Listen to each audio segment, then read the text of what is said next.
Thank you for loving God's little scholars near and far. By assembling school kits, you're giving children the chance to learn, grow, and have a brighter future.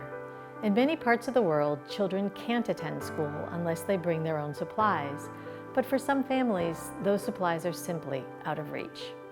Hi, I'm Martha Piedrasanta, Senior Manager of Lutheran World Relief's Quilt and Kit Ministry. Hi, I'm Mary Tereszkiewcz, Associate in the Quilt and Kit Ministry. We're so grateful for you and the school kits that you donate.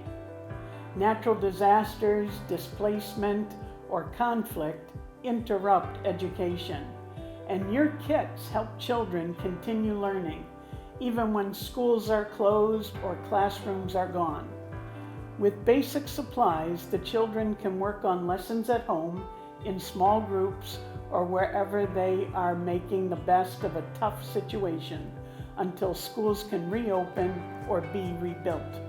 We get a lot of questions about the items in the school kits, so we prepared this video and a list of frequently asked questions to assist you in assembling the kits. Let's start with the bags for the school kits. Each kit must go into a drawstring style bag, the kind that cinches closed at the top and can be worn like a backpack. If you enjoy sewing, we have a simple pattern available on our website. But if sewing's not your thing, no problem. You can also purchase drawstring bags in this style. We've put together a list of suggested options that are available in bulk. You'll find that on our website too. If you're sewing the bags, please use a sturdy fabric. While nylon is acceptable, we strongly recommend using something more durable, like canvas or a cotton poly blend. These bags go through a lot, so it's important they hold up to daily use. Each school kit needs to include 4 spiral-bound notebooks, and each notebook should have 70 sheets of wide or college-ruled paper and be approximately 8 inches by 10.5 inches in size. Please, no loose leaf paper and no substitutions, such as composition books or 3 notebooks of 100 sheets. Using the same type and size of notebooks helps us pack the kits more efficiently and also ensures that every child receives the same supplies. It's all about consistency and fairness. Each school kit must include 1 box of crayons, either a 16 count or 24 count box. Please don't include larger boxes like 48 or 64 count. We want every child to receive the same kind of supplies, so things are fair and equal during distribution. And when choosing crayons, please look for ones that are high quality and durable. Some very inexpensive brands can break easily or don't show up well on paper, making it harder for kids to learn and enjoy using them. So when possible, choose crayons that will really last and make learning fun. A note about packaging. As you know, in all of our quilts and kits, we ask that you don't include anything with patriotic symbols or themes. Some crayon boxes have a small American flag printed on the label, and that's okay. You don't need to blacken it out or cover it over. Each kit needs to have 1 pencil sharpener, covered or uncovered. Covered is preferable to catch the shavings, but isn't required. Each kit also needs 1 30-centimeter ruler. Rulers can be wooden or plastic. They may include inches, but they don't have to. The important thing is that they show centimeters, since these kits often go to countries that use the metric system. You must include 1 pair of blunt scissors. Please do not include scissors with pointed ends. And of course, each kit must include one 2.5-inch eraser. Add 5 unsharpened number 2 pencils with erasers, secured with a rubber band.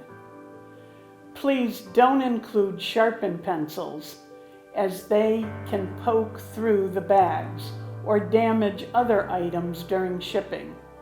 And please, no mechanical pencils. Each school kit must include 5 new black or blue ballpoint pens, secured with a rubber band. The pens can be all black, all blue, or a mix.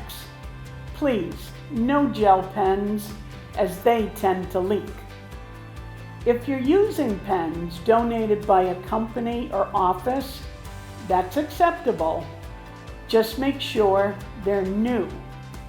However, please avoid pens that include personal contact information, like phone numbers or addresses. We want to protect everyone's privacy, just in case a pen ends up in the hands of someone who might misuse that information. And remember, as with all kits, please do not add or subtract items from the specified list. No glue or glue sticks. This may sound like a great addition, but it is important that kits are kept standard for consistency and fairness. Here's some simple things you can do when assembling your school kits to help keep everything neat, secure, and prevent breakage. Spiral notebooks can be stacked in opposite directions. That way, the spirals don't get tangled together. Then place the ruler inside a notebook like this. That keeps it from getting bent or broken during shipping. Next, slide that bundle all the way down to the bottom of the bag. Make it nice and snug. Then add the rest of the items, pencils, crayons, scissors, and so on, all the way down to the bottom of the bag. When you cinch the drawstring closed, everything will stay neatly in place. And remember, you don't need to use a rubber band to hold things together. The bag itself will keep everything secure. So next, pack the boxes efficiently so the kits fit snugly and don't shift around. That way nothing gets damaged during transport. Take a standard copy paper or banker's box and put the first kit in sideways so that the top of the bag is here and the bottom is here. When you put the second kit in, flip it over so that the bottom of the bag is at the opposite side.